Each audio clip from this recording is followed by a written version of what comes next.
আসসালামু আলাইকুম ওরহমতুল্লাহি ওয়াবারাকাতুহ। 1 মিনিট মাদ্রাসা ইউটিউব চ্যানেলে সম্মানিত দিনী ভাই বোনেরা, আমি আশা করি আল্লাহ তাআলার অশেষ রহমত এবং দয়াতে আপনারা ভালো আছেন, সুস্থ আছেন। আশা করছি আজকের এই আমলটি করলে রব্বুল আলামিন আল্লাহ তাআলা আপনারও মনের যত নেক ও ভালো আশা আকাঙ্ক্ষাগুলো আছে ইনশাআল্লাহ পূরণের সুসংবাদ দেবেন। এটি একটি পরীক্ষিত আমলের ভিডিও। যারা প্লে করেছেন তারা বুঝতে পেরেছেন যে আমাদেরকে আসরের নামাজ আদায়ের পরে অন্তত 3 মিনিট সময় দিয়ে এই ছোট্ট আমলটি করতে হবে। অবশ্যই নিয়ম মেনে আমলটি করতে হবে। তার জন্য আপনাদের কাছে অনুরোধ করছি, মনের মধ্যে শতভাগ বিশ্বাস নিয়ে অবশ্যই ভিডিওটি মনোযোগ দিয়ে সম্পূর্ণ দেখতে থাকুন। দৈনিক 5 ওয়াক্ত নামাজ হচ্ছে ফরজ। আর নামাজ মানুষকে আত্মশুদ্ধি অর্জনে সাহায্য করে, পবিত্রতা অর্জনেও সহায়তা করে। দিনে 5 বার অজু করার মধ্য দিয়ে মানুষ শারীরিক পরিচ্ছন্নতা অর্জন করে। বিনম্র চিত্তে সালাত আদায়ের মাধ্যমে অন্তত 5 বার আল্লাহকে স্মরণ করে থাকে। প্রতিটি নামাজ নিয়ে আমাদের চ্যানেলে ধারাবাহিকভাবে আলোচনা রয়েছে। আশা করছি 1 মিনিট মাদ্রাসা লিখে সার্চ করে ইউটিউব থেকে চ্যানেল থেকে ভিডিওগুলো দেখে নেওয়ার চেষ্টা করবেন এবং নেক্সট সন্তানের জন্য আমলের ভিডিওগুলো পাওয়ার জন্য হলেও আপনারা প্রতিদিনের আমল লিখে সার্চ করে সেই চ্যানেল থেকে ভিডিওগুলো দেখে সন্তান লাভের পরীক্ষিত আমলের ভিডিওগুলোও দেখে নেবেন। যেটা বলছিলাম, আসরের নামাজ আদায় করার পরে আমাদেরকে এই আমলটি করতে হবে। সেহেতু আসরের নামাজ বা আসরের পরে যে দোয়া কবুল হয় এই বিষয়ে কয়েকটি হাদিস তুলে ধরছি। আসরের 4 রাকাত ফরজ সালাত বা নামাজ প্রত্যেক প্রাপ্তবয়স্ক নরনারীর আদায় করা উচিত। আবু মালি রাদিয়াল্লাহু তাআলা আনহু থেকে বর্ণিত, তিনি বলেন, এক যুদ্ধে আমরা রুবাইদা রাদিয়াল্লাহু তাআলা আনহুর সঙ্গে ছিলাম। দিনটি ছিল মেঘলা, তাই রুবাইদা রাদিয়াল্লাহু তাআলা আনহু বলেন, শীঘ্রই আসরের নামাজ আদায় করে নাও, কারণ নবী সাল্লাল্লাহু আলাইহি ওয়াসাল্লাম বলেছেন, যে ব্যক্তি আসরের নামাজ ছেড়ে দেয় তার আমল বিনষ্ট হয়ে যায়। বুখারী শরীফের সহিহ একটি হাদিস। এবং আবু হুরায়রা রাদিয়াল্লাহু তাআলা আনহু থেকেও বর্ণিত আছে, হাদিসে আল্লাহ রাসূল সাল্লাল্লাহু আলাইহি ওয়াসাল্লাম বলেছেন, ফেরেশতারা পালা বদল করে তোমাদের মাঝে এসে থাকেন, একদল দিনে একদল রাতে। আসর ও ফজরের নামাজে বা সালাতে উভয় দল একত্র হয়। অতঃপর তোমাদের রাত যাপনকারী দলটি উঠে যায়। তখন আল্লাহ তাআলা তাদের জিজ্ঞাসা করেন, আমার বান্দাদের কোন অবস্থায় রেখে এলে? অবশ্য তিনি নিজেই এ বিষয়ে সবচেয়ে বেশি জানেন। উত্তরে তারা বলে, আমরা আপনার বান্দাদের সালাতে রেখে এসেছি, আর আমরা যখন গিয়েছিলাম তখনও তারা সালাত আদায়রত অবস্থায় ছিল। বুখারী শরীফের সহিহ হাদিস। আবু হুরায়রা রাদিয়াল্লাহু তাআলা আনহু থেকেও বর্ণিত হাদিসে আল্লাহ রাসূল সাল্লাল্লাহু আলাইহি ওয়াসাল্লাম আরও বলেন, তোমাদের কেউ যদি সূর্যাস্তের আগে আসরের নামাজের এক সিজদা পায় তাহলে সে যেন সালাত পূর্ণ করে নেয়, আর যদি সূর্যোদয়ের আগে ফজরের সালাতের এক সিজদাও পায় তাহলেও সে যেন সালাত পূর্ণ করে নেয়। এটা বুখারী শরীফের সহিহ একটি হাদিস। তাই আমাদের উচিত হবে আসরের নামাজকে গুরুত্ব সহকারে আদায় করা, ফজরের সালাতকেও সমপরিমাণ গুরুত্ব দেওয়া, কারণ এই দুই সময়ে ফেরেশতারা আমাদের হাজিরা আল্লাহ রাব্বুল আলামিনের কাছে উপস্থাপন করেন যে আপনার বান্দারা নামাজরত অবস্থায় আছে, এবং এটা আমাদের জন্য সবচাইতে বড় পাওয়া দেনি ভাই বোনেরা। এই গুরুত্বপূর্ণ নামাজটির পরে আমরা অবশ্যই নিয়ম মেনে মনের নেক আশা পূরণের, যেই আমলটি করে অসংখ্য দিনী ভাই বোনের মনের নেক আশা পূরণের সুসংবাদ পেয়েছেন, সেই আমলটি আমরা মনের মধ্যে বিশ্বাস নিয়ে করব। তবে আসরের সালাত বা ফরজ সালাতের আগের যে 4 রাকাত সুন্নত রয়েছে এটা অনেকেই হয়তো জানেন না। এটাকে গায়রে মুআক্কাদা বলা হয় থাকে, তাই এটাও মাঝে মধ্যে আদায় করে নেওয়া উত্তম। রাসূলুল্লাহ সাল্লাল্লাহু আলাইহি ওয়াসাল্লাম নিজেও এই সালাত বা নামাজ আদায় করেছেন। আলী ইবনে আবু তালিব রাদিয়াল্লাহু তাআলা আনহু থেকে বর্ণিত, তিনি বলেন, আল্লাহ রাসূল সাল্লাল্লাহু আলাইহি ওয়াসাল্লাম আসরের ফরজ নামাজের আগে 4 রাকাত সুন্নত নামাজ পড়তেন। এটা তিরমিজি শরীফ, মুসনাদে আহমদেও রয়েছে এবং ইবনে মাজাতেও রয়েছে তিনি ভাই বোনেরা। অন্য একটি হাদিসেও বলা হয়েছে, উমর ফারুক রাদিয়াল্লাহু তাআলা আনহু থেকে বর্ণিত, আল্লাহ রাসূল সাল্লাল্লাহু আলাইহি ওয়াসাল্লাম বলেছেন, আল্লাহ সেই ব্যক্তিদের উপর রহম করুন যারা আসরের সালাতের আগে 4 রাকাত সুন্নত আদায় করে। আবু দাউদ, তিরমিজি। আপনাদের জন্য আমি অনুরোধ করব, যারা এই মুহূর্তে ভিডিওটি দেখছেন বা এই কথাটি বা এই হাদিসটি শুনলেন, আজকের পর থেকে চেষ্টা করবেন মাঝে মধ্যে নিজে আসরের নামাজের আগে সুন্নত 4 রাকাত সালাত আদায় করে নেওয়ার। একদমই পড়েন নাই, জীবনে কোনোদিনও পড়েন নাই এমন যেন না হয়। আপনার আত্মীয় স্বজন, কাছের মানুষজন যারা আছে তাদেরকেও অবশ্যই মাঝে মধ্যে বলবেন আসরের ফরজ নামাজের আগে যেন 4 রাকাত যেটা সুন্নত রয়েছে সেটা যেন পড়ে নেয়। এই নামাজ আদায়ের পরে বা ফরজ নামাজ আদায়ের পরে আমরা মনের নেক আশা পূরণের জন্য রব্বুল আলামিন আল্লাহ তাআলার কাছে এই ছোট্ট দোয়াটির মাধ্যমে চেষ্টা করব তুলে ধরার জন্য। মানুষ আশা আকাঙ্ক্ষা নিয়েই বাঁচে। মনের আশা পূরণে কত কিছুই না করে থাকে মানুষ। অনেকে অনেক আমল করে থাকেন, কিন্তু মনের আশা পূরণে ইসমে আজমের আমলই হলো উৎকৃষ্ট উপায়। আর ইসম শব্দের অর্থ হলো নাম, আজম শব্দের অর্থ হলো মহান বা শ্রেষ্ঠ। আর ইসমে আজম অর্থ হলো মহান শ্রেষ্ঠ নাম। মহান আল্লাহ তাআলার অসংখ্য নামের মধ্যে কিছু নামকে ইসমে আজম বলা হয়। তবে সেই নামগুলো কি সে ব্যাপারে অনেক অভিমত রয়েছে। আলেমেরা বিভিন্ন নামকে ইসমে আজম বলে অভিহিত করেছেন। পবিত্র কোরআনেও ইসমে আজম রয়েছে। আল্লাহ রাসূল সাল্লাল্লাহু আলাইহি ওয়াসাল্লাম এক হাদিসে ইরশাদ করেন, ইসমে আজম সূরা বাকারার 163 নম্বর আয়াত এবং সূরা আলী ইমরানের 1 নম্বর আয়াতে রয়েছে। এটা সুনানে আবু দাউদের একটি হাদিস। আর এই ইসমে আজমের মাধ্যমে দোয়া করলে আল্লাহ রব্বুল আলামিন তা কবুল করেন। আমি আপনাদের সুবিধার্থে নিচে সেরকমই এই দুইটি ইসমে আজমই হাদিসের আলোকে তুলে ধরার চেষ্টা করছি। আশা করছি আপনারা নিয়ম মেনে আমলটি করবেন। প্রথমে যে ইসমে আজমটি দেখাচ্ছি, এরপর আরও একটি ইসমে আজম দেখাবো। আশা করছি আপনারা দেখে দেখে হলেও পড়বেন, মুখস্থ না থাকলেও তাই দোয়াটি সংগ্রহ করে নিন, মোবাইলে স্ক্রিনশট নিন, ছবি উঠায় নিন কিংবা লিখে নিন। যেভাবে হোক আপনারা এটাকে সংগ্রহ করে রাখুন, কারণ এইটাই হলো দোয়া কবুলের, মনের নেক আশা পূরণের অস্ত্র হিসেবে পরিচিত ইসমে আজমের দোয়া। আল্লাহুম্মা ইন্নী আসআলুকা বিআন্না লাকাল হামদু লা ইলাহা ইল্লা আনতাল মান্নান বাদিউস সামাওয়াতি ওয়াল আরদ ইয়া জাল জালালি ওয়াল ইকরাম ইয়া হাইয়্যু ইয়া কাইয়্যুম। আশা করছি এভাবে এই দোয়াটি পাঠ করবেন। কতবার পড়বেন, কিভাবে পড়বেন, কোন নিয়মে পড়বেন, এই দোয়াটি আমি আবারও দেখায় দেব। ভিডিওটির শুরুতে যেভাবে বলেছি আপনারা সেই নিয়ম মেনে আমলটি করার চেষ্টা করবেন। তাই ভিডিওটি থেকে বের না হয় অবশ্যই নিয়মটি জানার জন্য হলেও অবশ্যই ভিডিওটি মনোযোগ দিয়ে সম্পূর্ণ দেখতে থাকুন। আল্লাহুম্মা ইন্নী আসআলুকা বিআন্না লাকাল হামদু লা ইলাহা ইল্লা আনতাল মান্নান বাদিউস সামাওয়াতি ওয়াল আরদ ইয়া জাল জালালি ওয়াল ইকরাম ইয়া হাইয়্যু ইয়া কাইয়্যুম।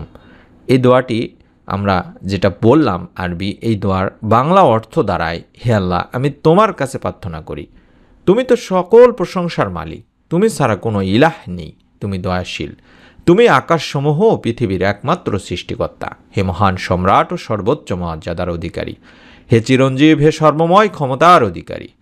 এই দোয়াটির ব্যাপারে হাদিসে আনাস রাদিয়াল্লাহু তাআলা আনহুর সূত্রে বর্ণিত হয়েছে, তিনি আল্লাহ রাসূল সাল্লাল্লাহু আলাইহি ওয়াসাল্লামের সঙ্গে বসা ছিলেন। এক সময় বা এ সময় এক ব্যক্তি এসে নামাজ আদায় করে এই দোয়াটি পাঠ করলেন। তখন নবী সাল্লাল্লাহু আলাইহি ওয়াসাল্লাম বলেন, এ ব্যক্তি ইসমে আজমের দ্বারা দোয়া করেছে। যে নামে ডাকলে তিনি সাড়া দেন এবং যে নামে তার নিকট চাওয়া হলে তিনি দান করেন। এটা আবু দাউদ 2য় খণ্ডে সালাত অধ্যায়ের 1495 নম্বর একটা হাদিসে রয়েছে। দিনী ভাই বোনেরা, আমি আশা করছি আপনারা অবশ্যই দোয়াটি সংগ্রহ করেছেন। এই মুহূর্তে আরও একটি ইসমে আজম দেখাচ্ছি, অর্থাৎ যেটি প্রথমে বললাম, 2টি ইসমে আজমই আপনাদেরকে শিখিয়ে দেব। আপনারা এই 2টি ইসমে আজম ধরে আপনার মনে নেক আশা পূরণের জন্য দোয়া করবেন। আল্লাহুম্মা ইন্নী আসআলুকা আন্নী আশহাদু আন্নাকা আনতাল্লাহ লা ইলাহা ইল্লা আনতাল আহাদুস সামাদুল্লাযী লাম ইয়ালিদ ওয়া লাম ইউলাদ ওয়া লাম ইয়াকুল লাহু কুফুয়ান আহাদ। এটিও ঠিক যেই প্রথম দোয়াটি সংগ্রহ করেছেন যেভাবে, সেভাবে এটিও সংগ্রহ করার চেষ্টা করুন। আল্লাহুম্মা ইন্নী আসআলুকা আন্নী আশহাদু আন্নাকা আনতাল্লাহ লা ইলাহা ইল্লা আনতাল আহাদুস সামাদুল্লাযী লাম ইয়ালিদ ওয়া লাম ইউলাদ ওয়া লাম ইয়াকুল লাহু কুফুয়ান আহাদ। আশা করছি এটাও আপনারা সংগ্রহ করেছেন। এই দোয়াটিতেও আমরা যেটি বলছি বা এই দোয়ারই বাংলা অর্থ হচ্ছে, ইয়া আল্লাহ, আমি তোমার নিকট প্রার্থনা করছি এবং আমি সাক্ষ্য প্রদান করছি যে তুমি আল্লাহ এবং তুমি ছাড়া কোনো ইলাহ নেই। তুমি একক এবং অমুখাপেক্ষী, যার কোনো সন্তান নাই এবং যিনি কারো সন্তান নন, আর যার সমকক্ষ কেউ নাই। রুবায়দা রাদিয়াল্লাহু তাআলা আনহু থেকে বর্ণিত, রাসূল সাল্লাল্লাহু আলাইহি ওয়াসাল্লাম এই 2জন লোককে এই দোয়াটি যখন বলতে শুনেছেন, তখন আল্লাহ রাসূল সাল্লাল্লাহু আলাইহি ওয়াসাল্লাম আবারও বলেন, তোমরা আল্লাহ তাআলার কাছে ইসমে আজমের মাধ্যমে চেয়েছো, আর যার মাধ্যমে চাইলে আল্লাহ দান করেন এবং দোয়া করলে দোয়া কবুল করেন। এটা আবু দাউদ শরীফের একটি হাদিস।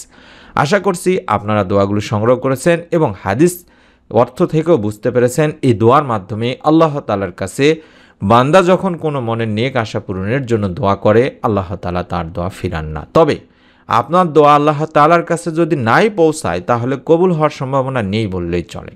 আর দোয়া পৌঁছানোর জন্য আমাদেরকে দরুদের আমল করতে হবে, কারণ দরুদবিহীন দোয়া আল্লাহ তাআলার কাছে পৌঁছাবে না। তাই দোয়ার সময় অবশ্যই আল্লাহর প্রশংসার পাশাপাশি রাসূল পাক সাল্লাল্লাহু আলাইহি ওয়াসাল্লামের প্রতি দরুদ পড়তে হবে। হাদিসটি আমি আপনাদের সামনে তুলে ধরছি, তাহলে বুঝতে পারবেন ইনশাআল্লাহ।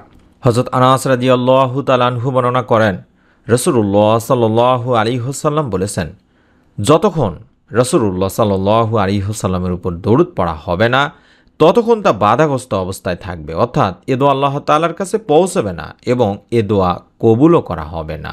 তাবারানী শরীফের একটি হাদিস। তাহলে বুঝতে পারছেন যে আমাদের সমস্ত দোয়া আসমান ও জমিনের মাঝখানে ঝোলানো অবস্থায় থাকে বা আটকে থাকে, এটা আল্লাহ রাব্বুল আলামিনের কাছে পৌঁছায় না। যখনই আপনি দরুদ পাঠপূর্বক দোয়া করবেন তখনই সেই দোয়াটি আল্লাহ তাআলার কাছে পৌঁছে যায়, এবং সেই দোয়াটি যদি আপনি নিয়ম মেনে করে থাকেন তাহলে আপনার দোয়া কবুল হওয়ার সম্ভাবনাও বেশি থাকে। কারণ দোয়া কখনোই ব্যথা যায় না। দোয়া কবুলের 3টি পদ্ধতি আছে, যেগুলো নিয়ে আমরা অনেক ভিডিওতে আলোচনা করেছি। কোন 3 পদ্ধতিতে আল্লাহ তাআলা দোয়া কবুল করে থাকেন সেটি আপনারা যদি অনেকেই না জানেন, ভিডিওর কমেন্ট সেকশন খোলা আছে, কমেন্ট করতে পারেন। আমি সেই বিষয়টি নিয়েও আবার কোনো ভিডিওতে আলোচনা করব ইনশাআল্লাহ। তাই অনুরোধ করছি, দোয়া করে কখনোই কেউ কোনো দিন ব্যথা যায়নি। দোয়া ফল অবশ্যই আপনি দুনিয়াতে না পেলেও আখিরাতে পাবেন, কিংবা এর মাধ্যমে আল্লাহ তাআলা আপনার বিপদ আপদ থেকে আপনাকে রক্ষা করবেন। এ নিয়ে বিস্তারিত জানতে চাইলে অবশ্যই কমেন্ট করবেন। দোয়া কবুল বা দোয়া করলে দোয়ার এর প্রতিদান আপনি কিভাবে পাবেন, কোথায় পাবেন, সেটা নিয়েও বিস্তারিত আলোচনা করব ইনশাআল্লাহ। তাই আমরা প্রথমেই দরুদ পাঠ করে নিব, তারপরে দোয়ার আমলগুলো করব আসরের সালাত আদায় করার পরে। যদি সম্ভব হয় আসরের ফরজের আগে 4 রাকাত সুন্নত আদায় করে নেবেন, তারপরে ফরজ সালাত আদায় করে নেবেন। ফরজ সালাত আদায় করার পরে বিশ্বনবী সাল্লাল্লাহু আলাইহি ওয়াসাল্লাম প্রত্যেক ফরজ সালাতের পরে যে আমলগুলো করতেন, সুন্নতে আমল যেগুলো করতেন, সেগুলো অবশ্যই করবেন। তারপরে অন্তত 11 বার দরুদ পাঠ করে নেবেন অতিরিক্ত আমল হিসেবে। আল্লাহুম্মা সাল্লি ওয়া সাল্লিম আলা নবিয়িনা মুহাম্মদ, এটি ছোট দরুদ হিসাবে পরিচিত একটি গুরুত্বপূর্ণ দরুদ। আপনারা চাইলে এই দরুদটিও 11 বার অন্তত পড়ে নিতে পারেন, অথবা দরুদে ইব্রাহিমও পড়তে পারেন, কোনো সমস্যা নেই। এই দরুদটি 11 বার পড়ে নেওয়ার পরে মনের নেক আশা পূরণের যে দোয়াটি প্রথমে দেখাইছিলাম, আল্লাহুম্মা ইন্নী আসআলুকা বিআন্না লাকাল হামদ লা ইলাহা ইল্লা আনতাল মান্নান বাদিউস সামাওয়াতি ওয়াল আরদ ইয়া জাল জালালি ওয়াল ইকরাম ইয়া হাইয়্যু ইয়া কাইয়্যুম। এই দোয়াটি অন্তত কম করে হলো 3 বার দেখে হলেও পাঠ করবেন। এবং আরেকটি ইসমে আজম রয়েছে, আল্লাহুম্মা ইন্নী আসআলুকা আন্নী আশহাদু আন্নাকা আনতাল্লাহ লা ইলাহা ইল্লা আনতাল আহাদুস সামাদুল্লাযী লাম ইয়ালিদ ওয়া লাম ইউলাদ ওয়া লাম ইয়াকুল লাহু কুফুয়ান আহাদ। এটিও অন্তত 3 বার পাঠ করবেন। এই দোয়াগুলো 3 বার পাঠ করার পরে আপনার প্রথম কাজ হবে 2 হাত তুলে মুনাজাত করা। আমরা অনেকেই মুনাজাত করি না, অবশ্যই একা একা মুনাজাত করার চেষ্টা করবেন। নির্জনে, যেখানে আল্লাহ তাআলার প্রতি আপনি মনোনিবেশ করতে পারবেন সেরকম পরিবেশ দেখে আপনারা 2 হাত তুলে দোয়া করবেন। দোয়ার শুরুতে অবশ্যই সূরা ফাতিহা পড়বেন বা আল্লাহর প্রশংসা স্বরূপ শুধুমাত্র আলহামদুলিল্লাহ বলে হাত উঠায় দোয়া করবেন, এবং বিশ্বনবী সাল্লাল্লাহু আলাইহি সাল্লামের প্রতি দরুদ পড়বেন। তারপরে মনের নেক যত আশা আকাঙ্ক্ষাগুলো আছে সেগুলো অবশ্যই তুলে ধরার চেষ্টা করবেন। রব্বুল আলামিনের কাছে কান্নাকাটি করবেন, কার কি মনের নেক আশাগুলো আছে সেগুলো তুলে ধরবেন। ইনশাল্লাহ আপনার দোয়াও কবুল হয়ে যাবে। আশা করছি নিয়ত করে যদি আমল করেন আল্লাহ তাআলা আপনার মনের নেক আশা পূরণের সুসংবাদ অতি দ্রুতই দান করবেন। আমি অনুরোধ করছি, যারা এখন পর্যন্ত আমাদের 1 মিনিট মাদ্রাসা চ্যানেলটির ভিডিওগুলো দেখেন কিন্তু চ্যানেলটি সাবস্ক্রাইব করে রাখেননি, নতুন এরকম গুরুত্বপূর্ণ ভিডিওগুলো যাতে আপনার মিস না হয়ে যায়, সরাসরি মোবাইলেও যেন দেখতে পান, এখনই দেখতে হবে এমন না, পরবর্তীতেও যেন আপনি ভিডিওগুলো পেয়ে যান, কখনোই হারিয়ে না ফেলেন আমাদের এই নতুন ভিডিওগুলো। তার জন্য অবশ্যই চ্যানেলটি সাবস্ক্রাইব করতে বেল বাটনটি অন করে রাখতে ভুলবেন না। সকলে ভালো থাকুন, সুস্থ থাকুন। আমরাও দোয়া করি যারা আমলটি করবেন নিয়ত করে আল্লাহ তাআলা যেন তাদের সকলের মনে নেক ও ভালো ইচ্ছেগুলো পূরণের সুসংবাদ দান করেন। আমাদের কমেন্ট সেকশনে তারা কমেন্ট করে জানাতে পারেন যে আল্লাহ তাআলার অশেষ মেহেরবানিতে এই আমলের ওসিলায় আমার মনে নেক আশা আল্লাহ তাআলা পূরণ করেছেন। যেরকম প্রতিদিনের আমল চ্যানেলে হাজার হাজার মা ও বোনেরা নেক সন্তান লাভের সুসংবাদ দিচ্ছেন, সেরকম যেন এই চ্যানেলেও সুসংবাদ দেন, এ দোয়াই করি। সকলে ভালো থাকুন, সুস্থ থাকুন। নতুন ভিডিও আপনার মোবাইলে সরাসরি পৌঁছে যাবে ইনশাআল্লাহ। আসসালামু আলাইকুম ওয়া রাহমাতুল্লাহি ওয়া বারাকাতুহু।